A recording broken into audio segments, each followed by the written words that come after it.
Yang santai saja ya Ibu ya. Yang Bapak Ibu, kenapa kita terus ngaji? Ya. Ada 3 hal yang kita dapatkan di saat kita ngaji.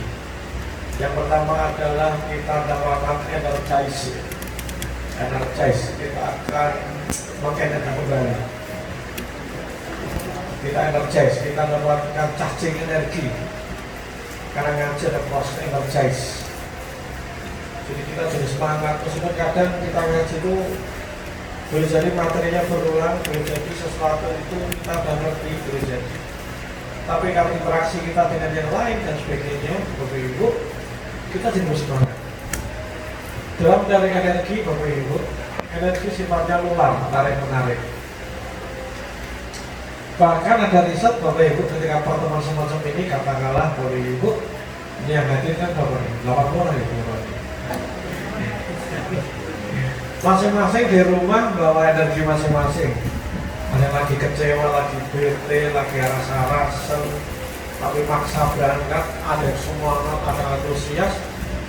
Masing-masing berangkat dengan level energi masing-masing. Karena semua orang ada energinya dan bisa diukur. Bisa diukur, ada skalanya ya. Ada yang bisa diukur. Pakai alat ya, pakai alat bisa diukur. Jadi setiap orang, setiap saat itu ada level energinya. Okay. Nah, masing-masing hadir pertemuan seperti ini, Bapak Ibu, masing-masing bawa energi. Nah, kira-kira katakanlah 80 orang, masing-masing A, B, C, D, E, F, G, D, S, B, masing bawa energi dan semua di total energi bagi 80 lah pulang bawa energi itu. Jadi Bapak Ibu ketika lemes datang ini jadi semangat. Saya ketemu Ibu jadi lemes. Oke. Jadi charging energi. Itulah Bapak Ibu ngaji menjadi satu hal yang harus kita hindarkan. Ngaji ada satu hal yang kita harus kita prioritaskan. Kenapa? Materi iya, ilmunya iya, tapi sungguh kita bertemu dengan orang positif, orang-orang antusias, dan itu tanpa akan menarik energi. Saya dari tadi boleh belajar. Acara ini satu energi saya tinggi, insya Allah. Dan saya juga tambah dapat energi. Kenapa? Nah, saya punya cara untuk narik energi. Ketika tadi saya katakan salam, begitu dia menjawab, itu saya tarik energinya. Jadi kita pertemuan kayak seperti ini, satu adalah kita energize, terjadi kita charging energi. Yang kedua remind dan refresh. Remind adalah mengingatkan kembali sesuatu yang sudah kita ketahui, sesuatu yang sudah kita pahami, itu kita remind lagi, kita diingatkan kembali. Karena urusan kita ini banyak, bukan tidak mungkin banyak hal-hal penting dalam hidup kita ini terlupakan gitu. Nah, ketika kita pertemuan seperti ini terjadi proses remind, jadi teringat kembali. Itu. Teringat akhirnya membutuhkan energi lagi. Yang ketiga refresh. Refresh itu penyegaran kembali, Bapak Ibu. Kita jadi fresh lagi tentang sebuah visi misi hidup kita. Kita menjadi fresh tentang sesuatu yang mau kita raih.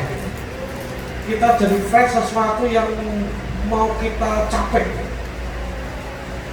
Bapak Ibu, alhamdulillah, saya awal satu malam Jumat saya hadir di Tanjung Guru.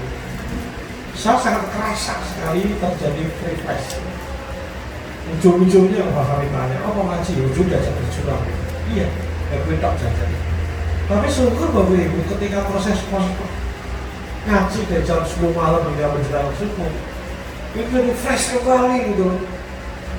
Fresh gitu, oh iya harus berjuang, gimana kalau nggak berjuang. Nah, ini menjadi bahan dasar, menjadi energi untuk bekal dalam sepekan ke depan. Jadi ketika malam Jumat terjadi proses tadi, energize, ada remind dan refresh, maka menyambut satu pekan ke depan dengan penuh semangat antusias. Nah, bukan tidak mungkin perjalanan satu pekan ini di lapangan juga menghadapi tantangan, hambatan, ya gelo, ya kecewa, nyampur lah gitu ya. Agak perlu dikit. Oke. Nah, ngaji kembali, dapatkan energize lagi, dapatkan remind lagi, dapatkan refresh lagi. Jadi ngaji menjadi satu apa itu ya? Satu hal yang perlu kita gunakan. Siap, Pak Ikan, siap? Oke. Malam ini Bapak Ibu kita akan sharing. Saya ingin Bapak Ibu untuk ngajak jujur dengan diri kita sendiri Bapak Ibu. Saya ingin Bapak Ibu untuk melepas topeng-topeng diri Bapak Ibu. Bahkan saya ingin mengajak Bapak Ibu untuk bareng-bareng melepas satu demi satu ruang-ruang gelap dalam diri kita. Karena masing-masing kita punya ruang-ruang gelap Bapak Ibu. Ruang-ruang yang mungkin saking dada jadi kepikiran, ganggu pikiran gitu. Nah, hal-hal yang ini, ruang gelap ini, kita terabai, terignore. Nah, jika tidak diselesaikan, ya Ibu bukan tidak mungkin ke depan akan jadi presiden buruk, akan jadi sesuatu yang kelak justru akan jadi masalah di kemudian. Maka Bapak Ibu malam ini saya betul-betul akan mengajak Bapak Ibu untuk akan berjalan ke dalam diri. Berjalan ke dalam diri ya Bapak Ibu. Agar apa? Ya agar kita terus melakukan perbaikan diri, kita terus melakukan pembenahan, sehingga Bapak Ibu makin ke belakang kualitas hidup kita makin meningkat. Amin ya. Amin. Kita tidak direcokin hal-hal yang ganjil pikiran kita. Gitu ya. Nah, maka sama cerita Bapak Ibu. Boleh cerita boleh? Bapak Ibu kira-kira sebulanan yang lalu, sebulan atau 3 pekan yang lalu Bapak Ibu. Saya selama ini kan sering juga cerita pada Bapak Ibu, saya dengan rasa sehat, betul kan? Saya sehat, saya fresh. Ya sehat fresh, bukan, betul. Sehat fresh, bukan Bapak Ibu. Bahkan saya merasa ya. Saya merasa Bapak Ibu di umur saya 56 tahun, saya merasa lebih sehat dibanding ketika umur saya 40-an tahun. Yes. Saya merasa lebih giras. Apa giras? Giras. Giras itu apa? Giras. Energik. Giras itu zaman aku yang kampung. Nanti sampai.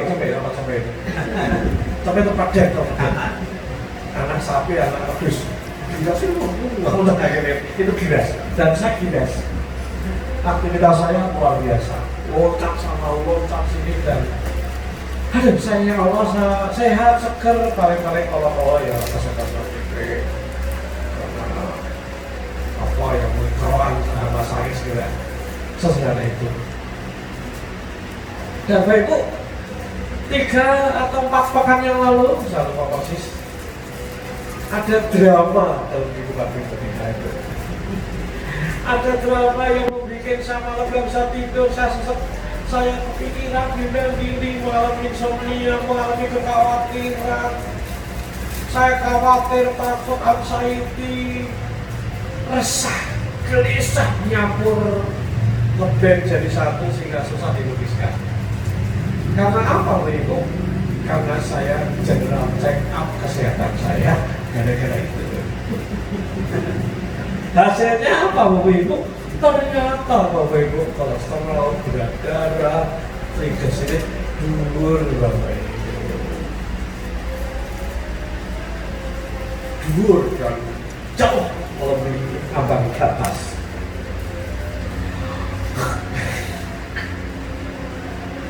Dokter bertanya, Bapak nggak pusing? Enggak. Nggak diet? Enggak. Semua pertanyaan yang dilontarkan dokter, saya bilang no dan no semua. Kok bisa ya? Kok saya jujur Pak? Kok iya Pak? Ya pusing enggak. Diet enggak.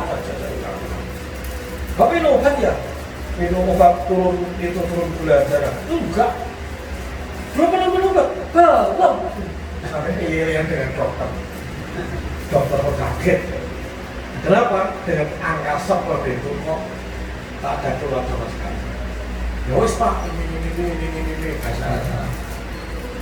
Gara-gara itu Bapak Ibu saya malam nggak mau tidur Bapak Ibu. Iya. Karena sedikit-sedikit saya pernah jadi penyuluh kesehatan. Ngerti namanya kolesterol, diabetes, DM tipe 1, tipe 2. Ini kelanjur ngerti Bapak Ibu. Trigliserid apa itu asam urat suatu lanjut ya kalau banyak orang sebagainya. Apalagi kan ibu dari semua penyakit degeneratif itu kan diabetes itu sebetulnya, dan angkanya itu menunjukkan CDN.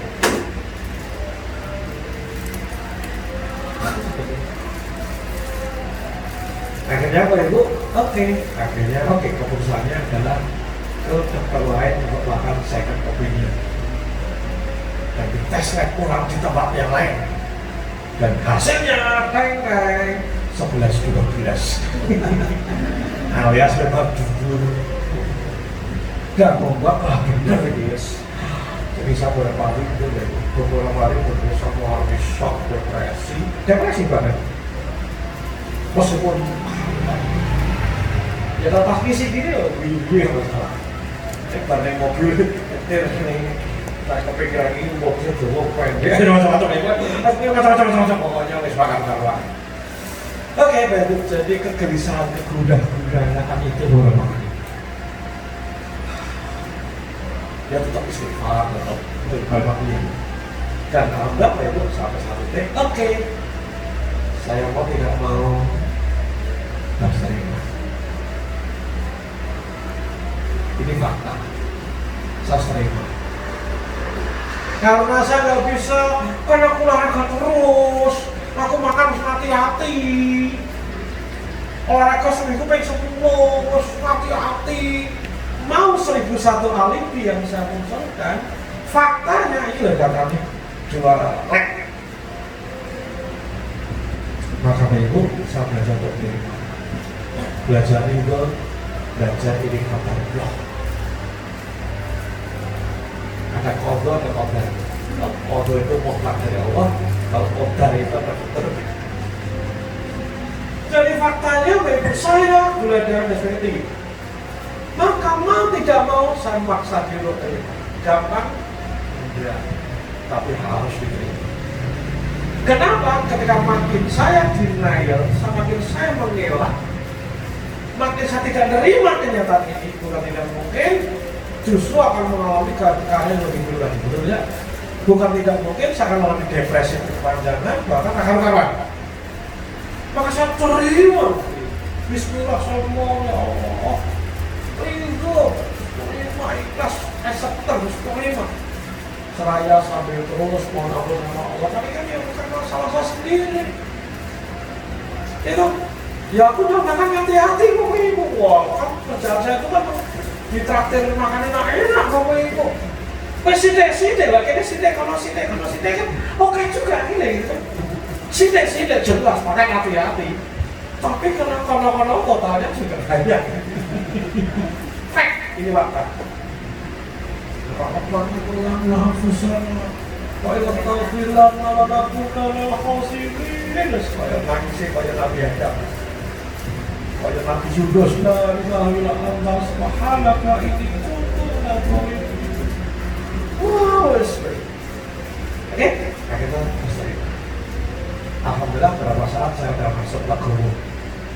Alhamdulillah saya bisa terapi diri, bisa membangun EP, bla bla bla bla bla. Alhamdulillah dan saya terima. Setelah terima, itu alhamdulillah saya harus belajar. Karena saya fakta ini keadaan. Saya harus melakukan sesuatu yang benar, yang tepat untuk intervensi agar keadaan tidak seperti memburuk. Maka tahap berikutnya saya belajar. Mungkin semingguan. Saya pagi, siang, sore, malam buku yang lain tak tinggal kabeh. Pasang ngerampungin buku yang lain tak lepas kabeh.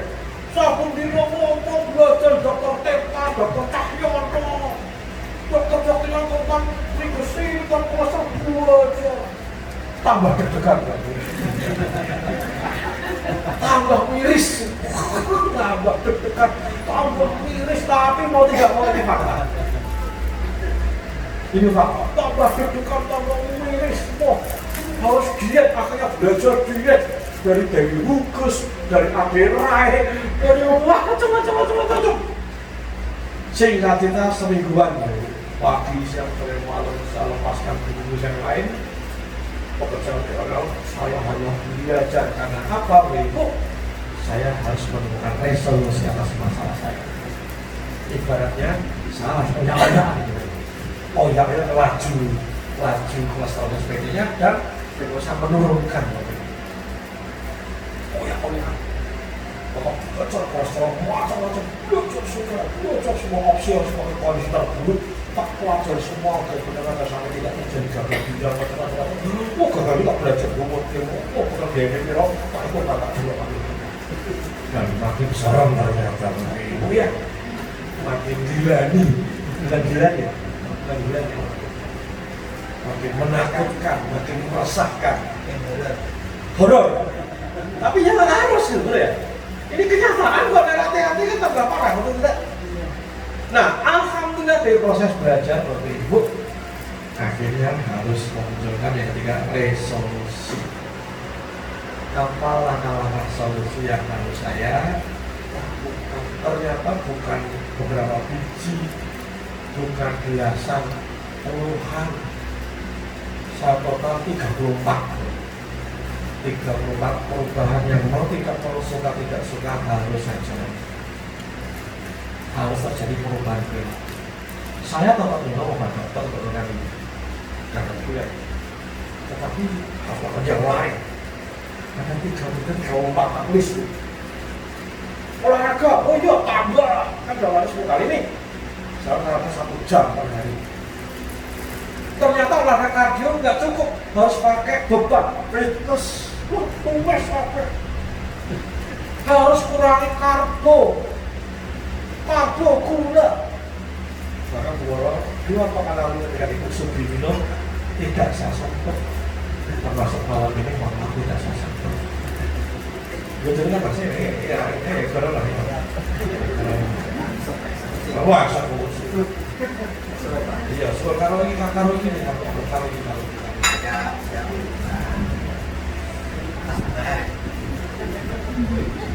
Oke.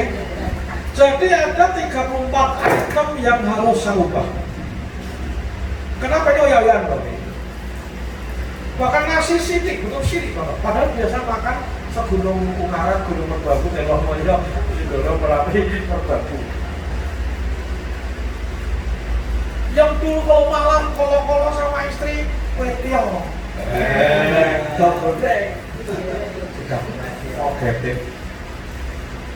yang dulu sering ke kafe, karena kafe kopi pun sambil ngerjain gawean karena pelangganan saya itu adalah kopi susu dari gula aren ya, di kopi kenangan mantan lah itu ya Yunus tolong minggu ya salam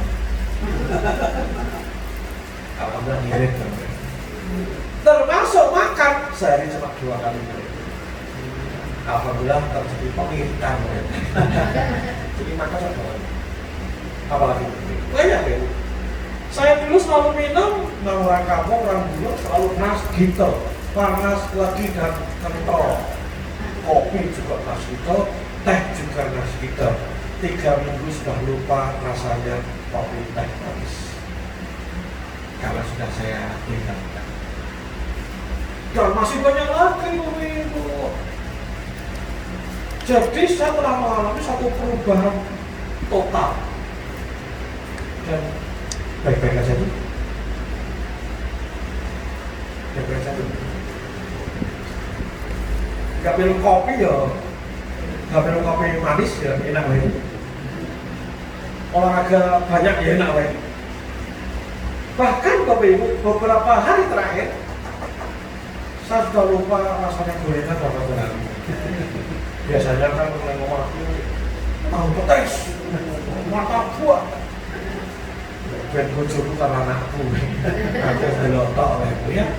Dan saya pun tidak menderita. Alias dalam 3 pekan ini jadi saya mengalami satu perubahan revolusioner. Dan berapa hari terakhir, Pak Win? Saya besok banyak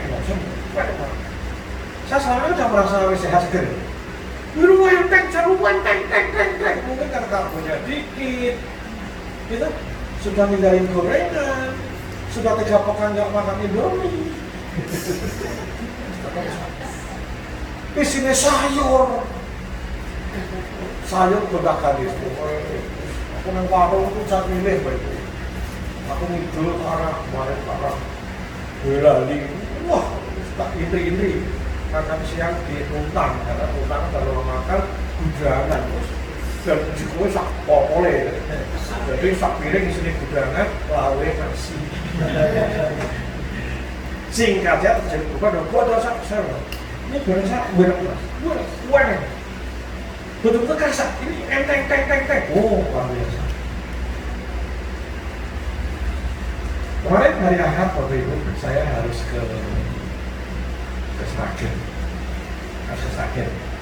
Karena saya 2 kali sekali dakwah di sana ya untuk member tim enggak.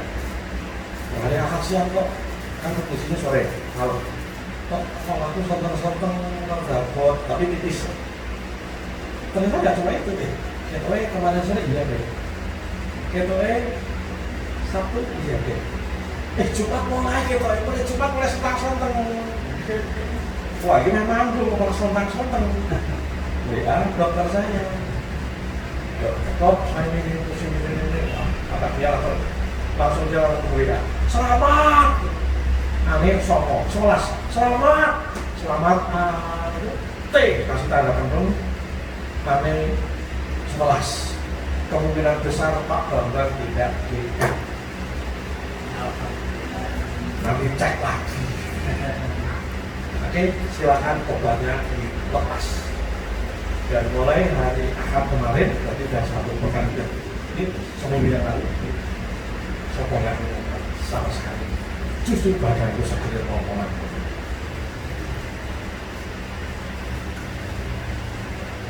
Menarik. Nah itu Bapak Ibu. jadi kesehatan hari ini pasti saya nggak bekerja. Saya masih jauh dan masih prosesnya masih banyak. Alhamdulillah. Dan Bapak Ibu, saya harus ngaku bahwa ini adalah salah satu ruang gelap saya. Di balik saya kayak gini dikenal Pak Bambang kawan apapun itu, mungkin saudara kasih pujian pada saya. Oke. Tapi satu-satunya ruang gelap kesehatan. Bahkan tidak cuma kesehatan itu, ternyata gara-gara itu saya melihat ke dalam diri.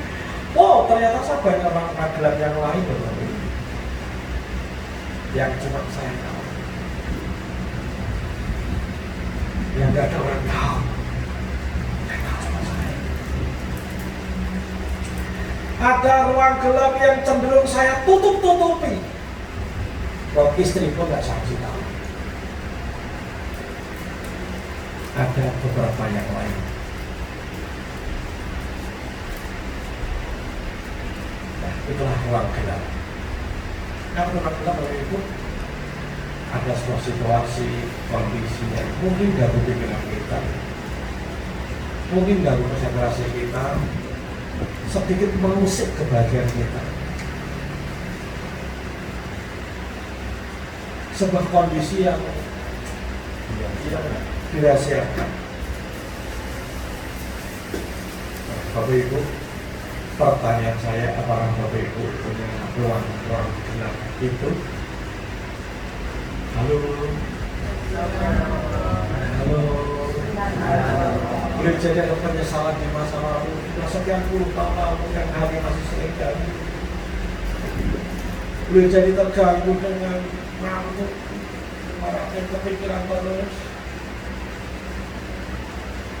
Apa kesehatan jangan-jangan? Mungkin data Bapak Ibu ada yang jantungnya lemah, udah coba pasang rem, apa ada yang kena cancer, stadium awal, kista, atau kondisi keuangan yang seperti struggle. Keuangannya berat, bisa bilang nangis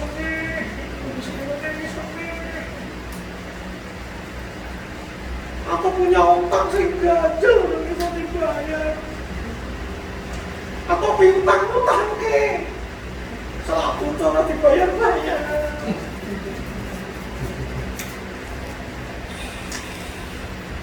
Bapak Ibu, apakah punya ruang gelap itu? Punya? Yang punya boleh jadi. Tidak usah khawatir, saya akan tanya. Karena saya sudah tidak akan menceritakan aib-aib saya di depan Bapak Ibu semua. Jadi Bapak Ibu ini jadi mengingatkan saya menjadi seorang terapis. Minggu kemarin ada seorang gerak masjid ya, salah satu masjid dalam mungkin jaga dulu. Dia gerakan masjid dan seorang manajer di sebuah perusahaan waktu itu. Seorang manajer di sebuah perusahaan, bahkan di perusahaannya gerakan majlis duka, oh dia baik, karirnya bagus, dan sebagainya. Tapi WA ke saya, harus ketemu, harus kena treatment. Kenapa dia itu? Ternyata dia adiktif dengan apa? Pornografi. Jadi satu dino punya kau gadget, dan gak cuma nonton, ada follow up-nya. Artinya membuat, bahkan dia bilang selalu hubungan dengan pasangan sampai dengan itu akan kepepet gitu. Klien saya di Jakarta, oh dia dikenal hebat, sukses, terus dia punya perusahaan untuk travel, untuk umroh haji gitu. Setiap bulan itu rata-rata mengumpulkan jamaah 1.000 orang per bulan. Dia juga ketua asosiasi haji umroh gitu. Keren? Wah, dikenal, sering dengan pendapat dengan DPR, dipanggil menteri, top markotop, dan dikenal sebagai jual rumah. Perusahaannya klien saya, karena saya mentoring untuk perusahaannya. Tetapi karena jadi dekat, jadi ngomong, karena tidak mendapat saya minta sesuatu dari saya. Tahu nggak Bapak Ibu, sang penggerak umat yang luar biasa itu diuji dalam tanda kutip, anaknya hamil di luar nikah, terpaksa harus menikahkan. Dilalah, saya lama kendah jadi. Kan rata-rata ya Bapak Ibu ya, seorang tokoh agama kok di mampu Patona menunggu ini kan Jakarta, tapi itu fakta. Itu yang saya sebut sebagai uang. Apa kata mereka? Kata begitu, Pak, jangan salah aku, ini salah saya. Coba dulu, ketika dia mulai hutang untuk kesalahan sesuatu, jangan kayak gitu. Karena aku sibuk. Dari sang laki perkasa itu di depan saya nangis gak bisa menahan dari air mata. Halo, kita hari ini ngomong yang sama-sama ya Bu ya? Boleh ya? Biar Ibu gak serem merasakan keseraman saya. Klien saya punya klien terapi sejak pandemi. Klien terapi saya itu direkomendasikan oleh seorang psikiater karena minum obat saya 11 tahun. Oke, gimana caranya agar tidak minum obat bisa kita hipno agar bisa tidur seperti itu tanpa minum obat, karena ginjalnya bisa bahaya. 11 tahun minum obat itu. Dan obat itu juga larang sebenarnya 1 tahun. Dia sapok subuh waktu dia tak percaya. Oke, singkat cerita kita treatment untuk insomnia ya.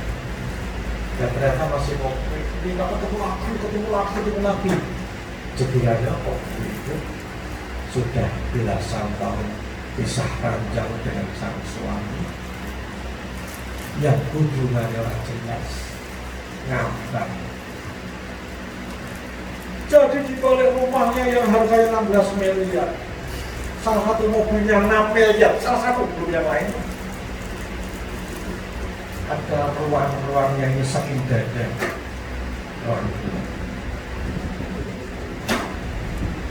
Jadi kalau bisa katakan sebagian besar orang pendidikan utama memiliki ruang gelapnya sendiri.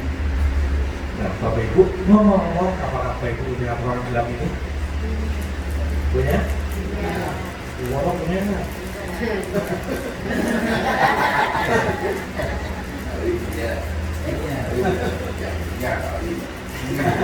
Merdeka. Ya, jadi bisa melatih ruang-ruang yang bikin kita resah, gelisah, yang mungkin bisa bukan sesak dada dan gaduh bahagia kita. Yang ruang-ruang gelap ini banyak orang melakukan pembiaran.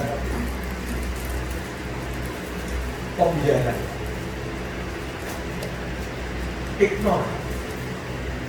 Kalau pembiaran bukan tidak mungkin, makin ke belakang makin gak karu-karuan. Boleh jadi ada orang kena kanker stadium awal, atau bahkan nggak ada tanda-tanda ketika dia langsung cek pap smear kan selesai, betul ya? Tetapi meskipun sudah stadium awal nggak lakukan sesuatu, karena langsung pakai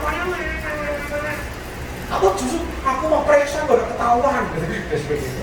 Nah, kalau itu sehingga tidak lakukan treatment, maka bukan tidak mungkin dalam konteks kanker ini bukan tidak mungkin stadium jadi 2, 3 bahkan lanjut, betul tidak? Ketika seorang punya hubungan dengan pasangan atau dengan anggota keluarga yang harmonis, ada tanda-tanda anak, ini masalah. Kita yang ngomong Pak, tapi banyak orang melakukan pembiaran. Dan ketika melakukan pembiaran, maka bukan tidak mungkin punya potensi untuk besar, betul ya? Karena banyak masalah besar itu, banyak masalah besar itu, kenapa? Karena masalah ciri-ciri yang nggak diselesaikan, betul ya? Jadi hari ini begitu banyak orang yang punya masalah besar karena apa? Abai, ignore, merasa gak ada masalah gitu.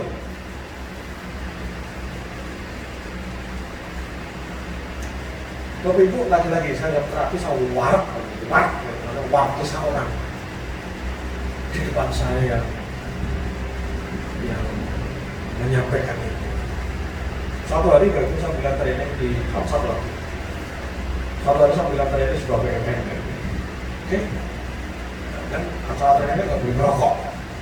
Dia mungkin menderita kan aja sama merokok. Kan biasa di lapangan kan santai ya. Ketika ini harus latihan macam-macam orang itu merokok gitu. Dia tahu syarat-syarat terapi, sama minta tolong Pak ini emergensi Pak. Emergensi Pak, saya mau penderita Pak, kenapa? Aku nak betah udut Pak, aku tolong terapi Pak, semuanya gak ada udut, oke? Kalau emergensi mulai terapi, nah selesai, langsung batuk-batuk, selesai. Baru ini letaknya dompet. Dompet bukan letaknya duit Pak Ibu, letaknya ganja Pak Ibu. Ternyata jadi masalah orang itu bukan di rokok kawan ya, tapi sebenarnya karena merasa sakau, merasa ngisep, digeli-geli. Itulah kita. Bapak Ibu punya program, punya tenang nih, lalu dulu.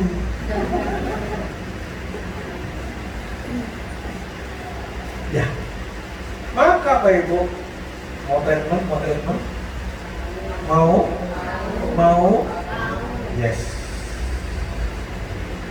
Semua prinsipnya adalah semua masalah besar terjadi karena ketika ada bibit masalah tidak diselesaikan. Ini prinsipnya.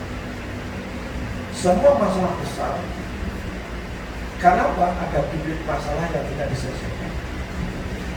Orang Jawa bilang kelilian jadi gerujukan. Kelilian itu airnya yang di sawah, yang cilik itu, karena nggak lagi dulu tentunya, jadi gerujukan.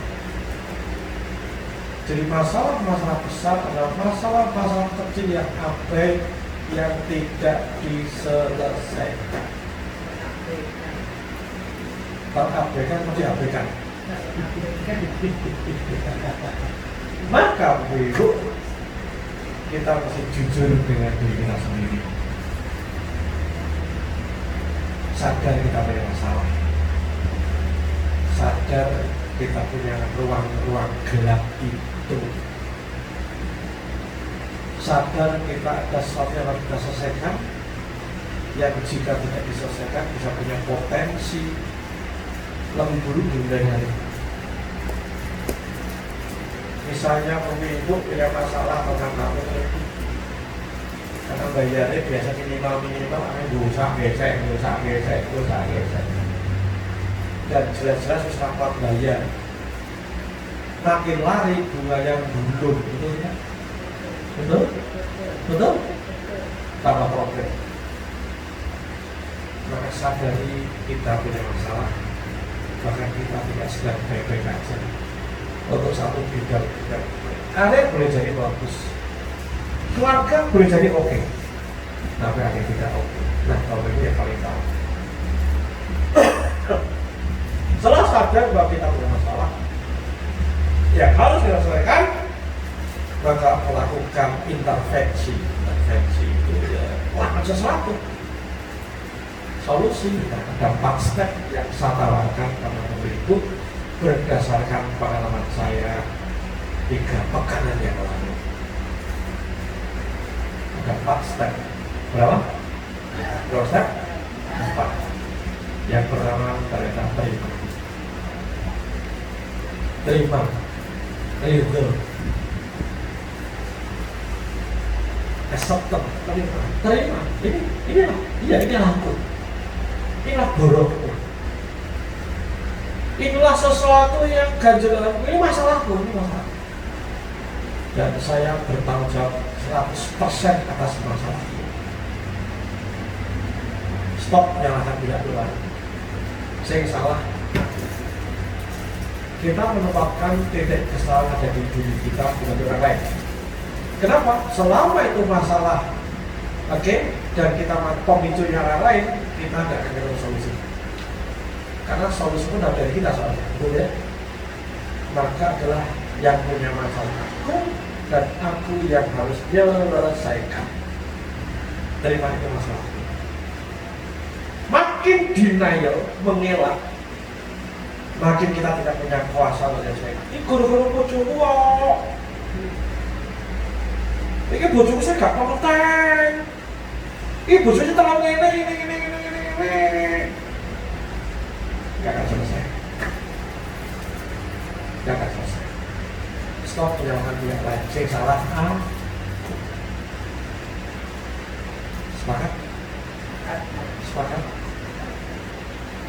Ketika hari ini Bapak Ibu ganjel gak enak hubungan dengan pimpinan kita, dengan bagian lain di kantor kita, dengan tim kita, jeblak uang kui. Ini sabun dulu ketemu itu kan problem. Lalu ini sabun dulu ketemu kan nak. Oke, terima. Termasuk Bapak Ibu uang kita hari ini sedang ngos-ngosan, struggle, terima.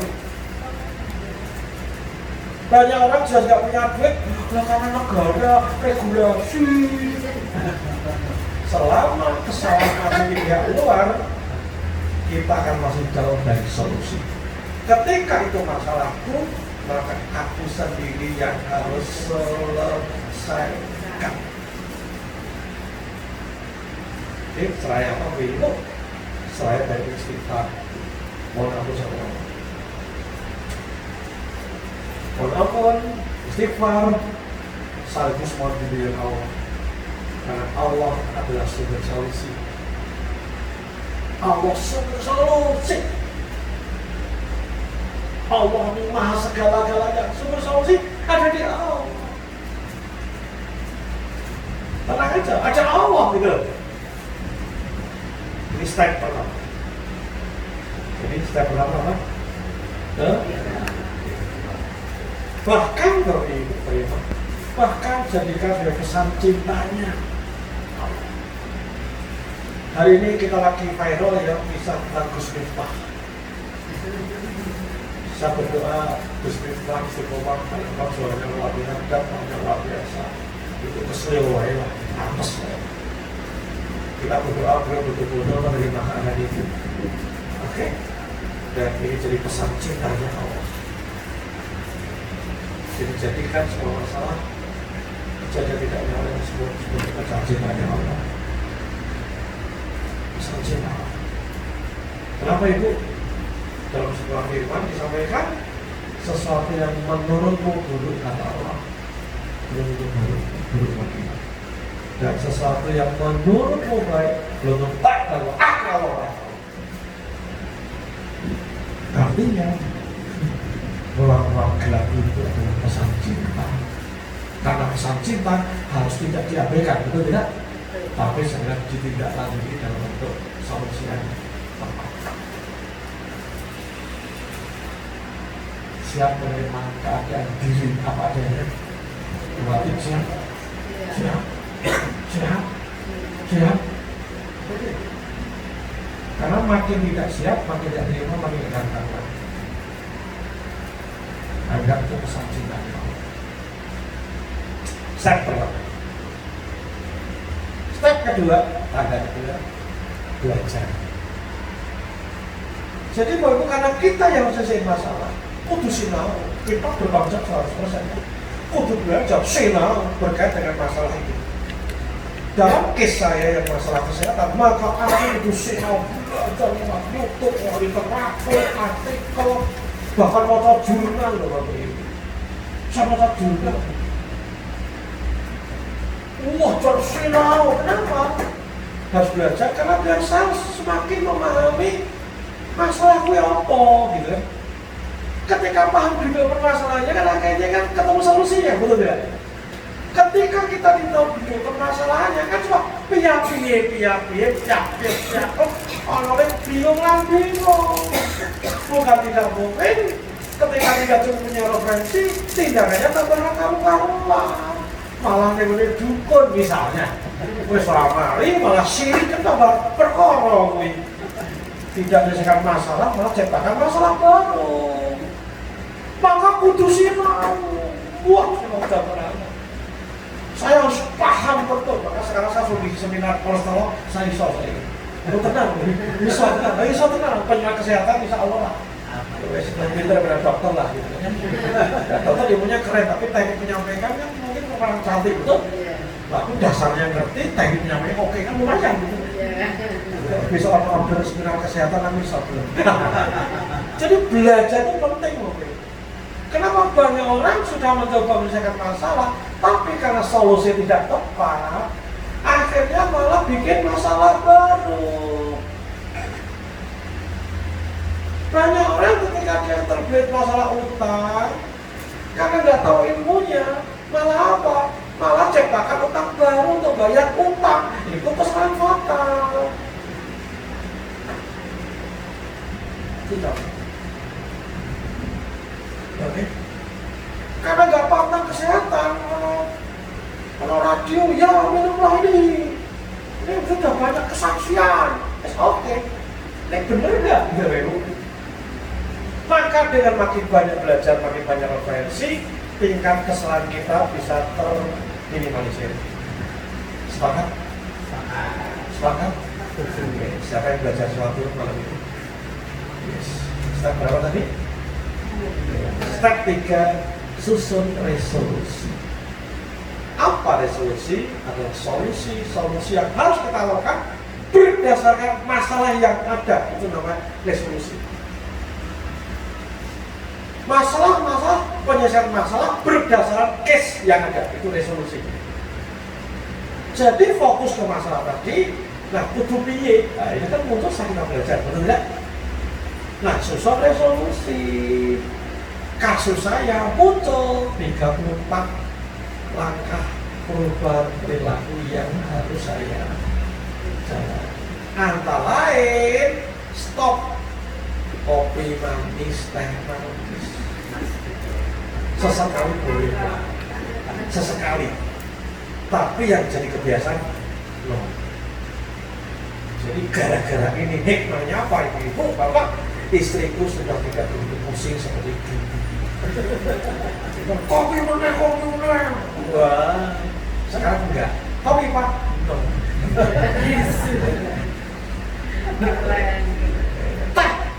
Teh pernah dulu.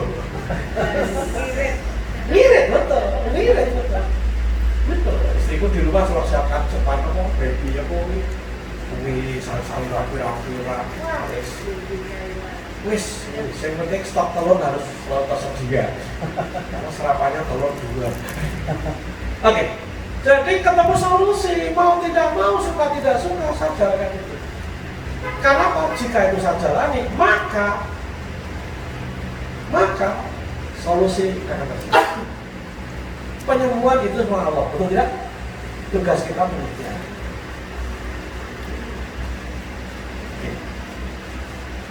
Resolusi, harus disusun, harus didesain, betul-betul. Harus didesain. Aku kudu pilih, aku kudu ngopo, nah, harus ketemu itemnya. Aku kudu ngopo di list. Setelah di list, maka pertanyakan setiap list tadi, tanyakan jika ini saya lakukan, apakah betul-betul ini akan menjadi solusi, bagian solusi. Jika iya, lanjutkan, jika tidak, colek. Setiap ide-ide solusi, cek lagi apakah jika saya jalani ini membuat saya memecahkan masalah itu, berikan kontribusi dengan masalah, iya terus. Oke, saya muncul antara harus olahraga kardio, iya, olahraga beban harus fitness. Ditanya apakah fitness akan tambah? Oh jelas, bakal lemah. Good. Sehingga muncul 34 resolusi. Temu apa? Susun resolusi betul. Yang pertama bentuk aksi. Aksi, bertindak. Artinya resolusi yang sudah dirancang, maka aksi. Kenapa aksi penting? Karena resolusi tanpa aksi halusinasi. Kita harus setia disiplin execution, disiplin execution. Disiplin itu suka duka berjalannya. Gitu. Alhamdulillah Ibu saya betul lakukan itu karena sangat serem dengan itu. Habis makan olahraga, langsung olahraga betul. Pagi saya olahraga, nanti siang habis makan itu olahraga. Benar kalau yang dimakan dia langsung dimakan. Karena saya masih ada nasinya kan ini. Kan saya masih makan nasi, belum bisa yang lain. Karena saya belajar diet dari yang paling ekstrim, sampai keto, sampai apa gitu kan ya, dan sampai yang ringan-ringan, dan sampai yang tengah-tengah. Saya masih makan nasi, karena masih sedikit. Maka tetap konsekuensinya habis makan nasi itu dibakar gitu ya. Aksi. Halo? Bicara aksi Bapak Ibu, ternyata aksi akan makin ringan ketika kita punya alasan kuat untuk melakukan. Makin kuat alasan kenapa kita harus melakukan, itu makin gampang. Ini pengalaman kita hari ini. Makin kita punya alasan yang kuat, start with why. Kenapa saya olahraga? Kenapa tidak cuma kardio? Kenapa harus angkat beban? Karena kenapa ini penting? Jangan jadi ringan. Kenapa karbohidrat cuma sithik? Saya punya alasan yang sangat kuat. Kenapa harus banyak makan sayur? Alasannya kuat dengan makan protein, baik protein hewani maupun nabati, itu membuat kenyangnya lama dari rangkep. Itu jawabannya. Musuhnya kembel, taktik. Jadi masing-masing item yang 34 tadi itu, saya punya alasan kuat. Karena punya alasan kuat, akhirnya saya menjadi sangat mudah tanpa derita.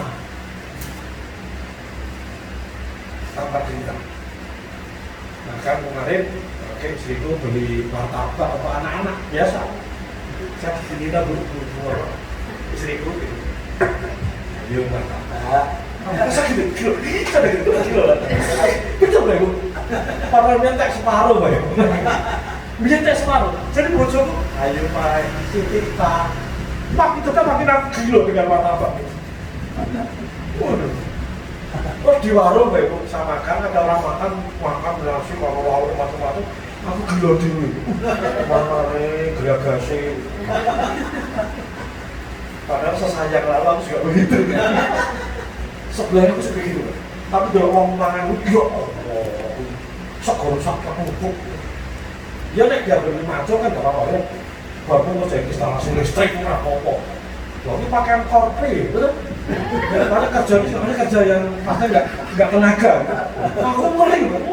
Banjir kan dari bolong. Aku ngeri, ya Allah. Padahal aku sensasi yang lalu yang menungguin. Persis. Jadi perubahan akan mudah Pak Ibu ketika kita punya alasannya kuat. Jika tidak dijalani akan berikan dampak buruk. sekaligus ketika dijalani akan memberikan manfaat yang sangat besar yang apa itu ya? Yang manfaatnya itu melebihi dari deritanya. Dahsyat. Halo, kabar baiknya berikut. Tadi cuma saja. Foto-foto saya jalani semua 3 tahun mungkin ada yang kurang 2 biji hari ini. Dan saya akan menjadi manusia baru dalam 3 pekan terakhir. Masa wajib berdoa. Saya jadi manusia baru nanti. Nah, saya jadi teringat Ibu tentang sesuatu yang merasa bahas di pertemuan kita Ibu. Ternyata perilaku kita, aktivitas kita bisa dibawakan seperti sistem Android Bapak Ibu. Sistem Android kita yang Ibu miliki, gadget yang Ibu miliki itu kan isinya kan ada aplikasi-aplikasi, betul tidak? Nah, aplikasi itu kan perilaku kita, tindakan kita. Oke? Ketika Bapak sudah biasa mulai Bapak Ibu, maka tanpa jam, tanpa alarm, jam 3:30, jam 2 bangun sholat pagi, betul? Enteng. Nah, kalau sholat pagi malah ngerain, betul tidak? Kenapa? Aplikasinya sudah terpasang.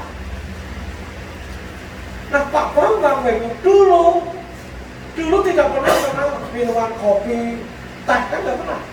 Zaman cilik minumnya tajin gitu. Seliling saya ketemu kopi, betul? Lama-lama jadi kopi, berarti apa? Penggemar kopi, berarti aplikasi kopi dalam diri saya. Dulu saya nggak pernah kenal namanya apa itu es kacang merah, jadi kalau saya tuh pelanggan saya itu kalau ke pek-pek minyak kantor kayak gitu ya, nah itu es kacang merah. Dulu nggak pernah tahu es kacang merah, tapi gara-gara suatu saat pesan di pek-pek minyak kantor es kacang merah berulang-ulang, akhirnya itu sampai wah kepikiran, betul kalau aku pengen sih segera gitu. Sehingga ada aplikasi es kacang merah, betul tidak? Betul? Betul? Dulu saya tidak pernah merokok. Sama cilik bayi maksudnya. Ketika kuliah kan mau kocok-kocok, melutut. Bahkan SMA, melutut sidik-sidik. Ketika kuliah, ujungnya tambah banter. Oke? Ketika wis lulus, tambah banter, harus kerjanya ke duit, betul? Sedino sak bungkus. Kerjanya sering apa itu? Sering lembur, akhirnya orang lulus. Akhirnya belasan tahun setiap hari 20 bentul lah itu. Jadi aplikasi rokok dalam Android itu saya adalah bentul sedina bungkus. Nah, karena cuma aplikasi ini bisa diinstal dan bisa di-uninstall. Suatu hari saya punya keputusan atas suatu alasan tertentu berhenti merokok dan tanpa terapi. Dan saya singkat cerita saya lepas uninstall merokok. Dan singkat cerita dengan sedikit effort pasti berbagai effort bisa memaksa diri melepas menguninstall merokok. Betul-betul saya sudah tidak merokok lagi dan Bapak Ibu kenal saya sudah menjadi manusia tanpa rokok. Kenapa? Sudah saya uninstall. Dalam tubuh saya hari ini sudah terinstal magnesia nasinya dikit. Sudah sekarang. Padahal kemarin sebelum bergabung. Jadi dikurangi programnya. Dulu makan nasi, tetap nasi tapi sitik. Mungkin next, mungkin hilangkan nasi. Mungkin. Tapi hari ini untuk urusan nasi terasa install, setiap makan cuma 3 sendok makan. Dia 30 sendok makan. Saya punya install baru yaitu kecil. Dia norak. Dalam 3 pekan terakhir. Dalam 3 pekan terakhir punya program baru kayak martabak gila. Padahal dia separuh. Separuh gini. Nah, Ibu, itu kabar baik. Setiap perilaku kita sesungguhnya adalah aplikasi. Maka Ibu, tugas kita terus menjadi manusia baik. Amin. Dengan cara apa? Yuk pasang aplikasi-aplikasi yang bermanfaat, lepas aplikasi-aplikasi yang tidak bermanfaat. Amin. Sebab itu Ibu, yuk bareng-bareng kita jujur dengan diri kita sendiri. Yuk, yuk kita selesaikan masalah kita masing-masing. Sepakat ya? Siap ya? Kita Bapak Ibu punya masalah dengan suami, do something, langsung kita boleh gantung. Nggak boleh gantung. Kita punya masalah kesehatan, do something sebelum keadaan semakin memburuk. Ketika anak kita punya perilaku yang menurut kita nggak baik, do something, do something, do something. Yuk, Bapak Ibu, PR-nya adalah silakan di list, didaftar. Yuk, aku coba daftar, saya harus. Ternyata masalah aku pirang-pirang. Keluarga aku banyak. Ternyata itu. Jadi kalau saya ngomong kepada baju yang gagah, ini gaya apa saja ini. Ada ruang-ruang rapuh. Ada ruang-ruang rapuh dalam diri saya. Oke? Siap ya Bu? Siap ya? Siap bareng-bareng ya? Yuk, kita jujur dari kita sendiri, kita lepas topeng-topeng kita. Karena jangan-jangan di antara Bapak Ibu punya hobi yang baik, rasanya tidak masalah. Tapi bikin penderitaan. Apa misalnya? Kleptomania, tahu nggak apa kleptomania? Mutil, tahu nggak mutil? Ngambil barang orang yang jangan kebetulan. Itu banyak orang kasus gitu. Tapi saya kan sering acara gini. Saya tahu orang yang kena kleptomania. Sering. Kalau pisang mau dijelit gitu. Loh, nek sih kok langsung itu bukan kleptomania ya? Sanggup balik buku-buku misalnya, kantongi itu nggak klep. Tapi besar-besar dililiki, resep-resepnya juga nih mau lihat itu kleptomania. Itu penyakit jiwa betul itu. Kalau nggak percaya nanti googling kleptomania. Mutil, masih mending mutil lagi nih. Yang Indomaret kan banyak kasusnya. Waktu orang kaya di dulu viral kan di Australia ngambil tas kayak itu. Betul? Padahal dia nggak tahu, bukan tidak mungkin dia bukan tidak tahu ada CCTV itu.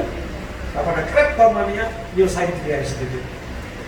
Nah orang kleptomania meskipun udah dicekel, tapi jajannya anggur gitu. Lo kelasnya Ibu, jangan nek cuma jiko jajan ini gue kok. Kok nek kulkas kali gosok juga, betul tidak? Ini contoh. Makanya kita jujur Bapak Ibu, kita mempeng. Agar apa? Agar kita lepas beban-beban kita. Setelah sadar kita punya masalah, kemudian apa? Kita treatment dengan 4 step tadi. Yang pertama apa? Terima. Itulah saya. Itulah buruk saya. Itulah topeng-topeng saya. Ikhlaskan, ridho, dan anggap sebagai pesan cinta dari Allah Subhanahu wa Ta'ala. Seraya banyak istighfar dan mohon kekuatan. Yang kedua apa? Yang kedua banyak belajar. Apapun masalah yang Bapak Ibu hadapi harus banyak belajar, harus makin tahu dalam mana resiko-resiko terburuk yang terjadi, harus belajar. Karena masih belajar agar punya bahan untuk dilawan 3. Yaitu apa? Nyusun resolusi, langkah-langkah untuk memecahkan masalah itu. Dan langkah keempat setelah resolusi adalah aksi. Nah, Bapak Ibu, saya kok yakin siapapun Bapak Ibu yang terus mau jujur dengan diri sendiri, mas aku apalah, oke? Dan lepas satu-satu beban itu, pecahkan satu-satu, maka insya Allah tidak lama lagi kita akan dari hari demi hari, waktu-waktu menjadi manusia baru. Amin. Sehingga makin ke depan, itu aja kita lari makin kencang. Karena selama ini boleh jadi Bapak Ibu berlari tapi di dalam ransel isinya beras 100 kilo ya, jalannya goteng yang mengganggu bagian. Terima kasih, selamat menjadi manusia baru. Amin. Amin. Amin. Jadi ke depan saya akan mengguiding Bapak Ibu untuk bisa melepas beban-beban itu. Satu demi satu. Oke, yuk kita berbenah lakukan yang terbaik untuk kita di masa datang. Amin ya. Hanya pada Allah kita mohon, hanya pada Allah kita berserah diri. Wabillahi hidayah, Assalamualaikum warahmatullahi wabarakatuh. Allah Subhanahu wa Ta'ala berfirman, A'udzubillahi minasyaitonir rajim. Bismillahirrahmanirrahim. Ma asobaka min hasanatin faminallah wa ma asobaka min sayiatin famin nafsik wa arsalna linnasi rasulan wa kafa billahi syahida. Ma asobaka min hasanatin faminallah, setiap kebaikan, setiap kenikmatan itu datangnya dari Allah. Wa ma asobaka min sayiatin famin nafsik, dan setiap musibah itu datang, keburukan itu datang, datangnya dari diri sendiri. Ya, belum bisa dicatat surat An-Nisa ayat 79. Wa man a'rada an dzikri fa inna lahu ma'isatan dhanka wa nahsuruhu yaumal qiyamati a'ma. Wa man a'rada an dzikri, barang siapa yang berpaling dari peringatanku. Berpaling itu tahu tetapi orang ngerti, itu namanya berpaling.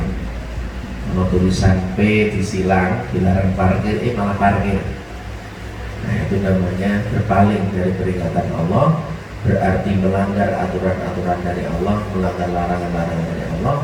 Na'i satan dongka, Allah akan berikan kepadanya kehidupan yang sempit.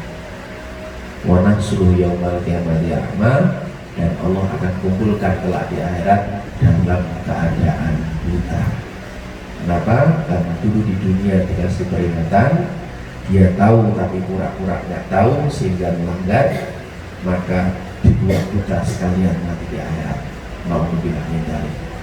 Nah, dua ayat ini Bapak Ibu, ini juga sering menjadi nasihat untuk diri saya pribadi dan juga nasihat untuk orang-orang yang pengen sharing, konsultasi. Selalu saya pakai dua ayat ini dan biasanya ketemu penyebabnya.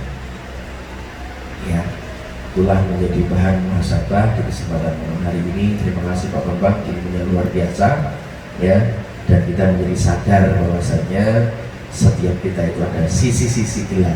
Sayangnya kita itu abai, sayangnya kita ini ignore, sayangnya kita tidak perhatian. Mulai saat ini kita mulai perhatian satu demi satu ya, dan salah satunya diperbanyak istighfar, mohon ampun sama Allah karena kita yang berbuat salah, kita berbuat dolim, dan juga jangan lupa untuk fokus pada solusi. Semoga bermanfaat. Mari kita berdoa.